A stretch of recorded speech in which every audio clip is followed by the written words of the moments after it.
बिहार की सियासत एक बार फिर गर्मा गई है। लखीसराय से जनसुराज के नेता प्रशांत किशोर पीके ने दो बड़े नेताओं पर ऐसा तंज कसा कि सियासी गलियारों में हलचल मच गई। एक तरफ चिराग पासवान जो अपराध को लेकर लगातार बयान दे रहे हैं, वहीं दूसरी ओर तेज प्रताप यादव जिनका पीला झंडा और टोपी पीके की नजरों से बच नहीं पाया। सबसे पहले बात करते हैं चिराग पासवान की। पीके ने चिराग पर निशाना साधते हुए कहा, अगर चिराग को वाकई बिहार में बढ़ते अपराध की इतनी चिंता है तो सबसे पहले एनडीए से अलग हो जाना चाहिए। पीके के बात में दम तो है, आखिर चिराग उसी गठबंधन का हिस्सा है जो बिहार में सरकार चला रहा, और अगर अपराध वाकई बढ़ रहे हैं तो फिर जिम्मेदारी भी उसी गठबंधन की बनती है। पीके का यह तंज सीधे दिल में उतरने वाला है। उन्होंने न सिर्फ सवाल उठाया बल्कि चिराग की सियासी भूमिका पर भी उंगली उठा दी है। लेकिन पीके यही नहीं रुके, उन्होंने तेज प्रताप यादव पर भी कटाक्ष करने का मौका नहीं छोड़ा। तेज प्रताप इन दिनों पीले रंग के झंडे और टोपी में खूब नजर आ रहे हैं। पीके ने हंसते हुए कहा, जिसे भी जनसुराज के पीले रंग में रंगना है वो रंग जाए। मतलब साफ है, पीके ने यह साफ कर दिया कि असली पीला रंग तो अब जनसुराज का है और जो कोई भी इसमें शामिल होना चाहे दरवाजा खुला है। ये मजाकिया अंदाज में दिया गया बयान तेज प्रताप की ब्रांडिंग पर भी चोट है और अपनी पार्टी की ओर ध्यान खींचने का एक स्मार्ट तरीका भी। पीके के अंदाज लोगों को खूब पसंद आ रहा है। वो न सिर्फ मुद्दों पर बात करते हैं बल्कि सियासत के महारथियों को उनके ही खेल में मात देने का हुनर भी रखते हैं। बिहार की राजनीति में ऐसा नेता कम ही देखने को मिलता है जो ठहाके के साथ तंज करे और बात भी सीधी दिल में उतर जाए। अब देखना यह है कि पीके के इन तीखे बयानों पर चिराग और तेज प्रताप क्या जवाब देते हैं। लेकिन एक बात तो तय है, बिहार की सियासी जमीन पर जनसुराज की आहट अब और तेज होती दिख रही है। रोमांच तो बस शुरू हुआ है, अभी पार्टी होनी बाकी है।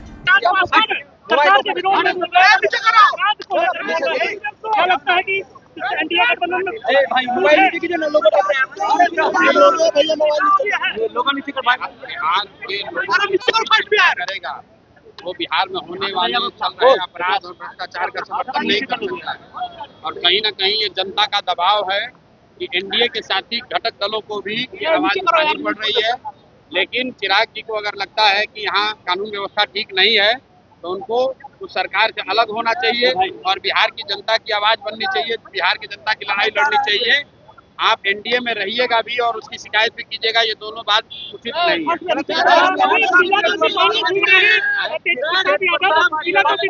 कहा है कि प्रशांत किशोर को बिहार की चौहद्दी का ज्ञान नहीं है। ठीक है, चलिए आगे बढ़िए।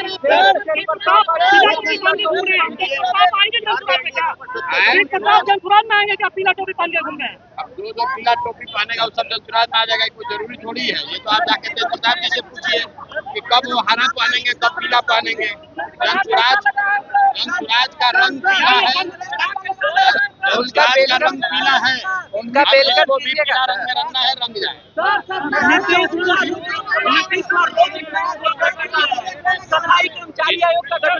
नीतीश कुमार कोई घोषणा नहीं कर रहे हैं। नीतीश कुमार अचेतन अवस्था में है। अब 2 महीना सरकार का बच गया है तो नीतीश के इर्द गिर्द 3-4 उगाही भ्रष्ट मंत्री और 3-4 अफसर मिलकर घबराहट में लोगों को बेवकूफ बनाने के लिए कोई घोषणा कर रहा है, क्योंकि जान रहा है कि सरकार जा रही है तो किसी भी तरीके से मछली फंसाने के लिए जाल फेंक रहा है कि जनता किसी तरह वोट दे दे और फिर ये लोग 5 साल लूटे। भाई 20 बरस से नीतीश कुमार मुख्यमंत्री है, 20 बरस से नीतीश कुमार मुख्यमंत्री हैं। गरीबों का, दिव्यांगों का, विधवाओं का पेंशन 400 रुपये से बढ़ाकर 410 रुपया नहीं किया और अभी चुनाव के 1 महीना पहले कह रहे हैं कि 1100 कर देंगे। तो यहाँ की जनता इस ढांचा में आने वाला नहीं है। बिहार की जनता ने मन बना लिया है, बदलाव चाहिए, बिहार में शिक्षा और रोजगार चाहिए, नीतीश लालू मोदी से छुटकारा चाहिए।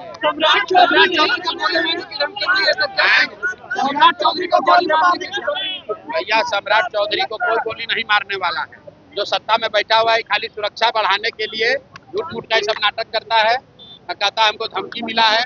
हम 3 बरस से बिहार में चल रहे हैं, पैदल चल रहे हैं और आज तक एक सिपाही भी नहीं लिए। हमको काहे में कोई मार रहा है? अरे ये सिर्फ सुरक्षा का नाम पर सरकारी पैसे से ही लोग अपना स्टेटस सिंबल बनाना चाहता है, इसीलिए सब बकवास कर रहा है। ठीक है, धन्यवाद।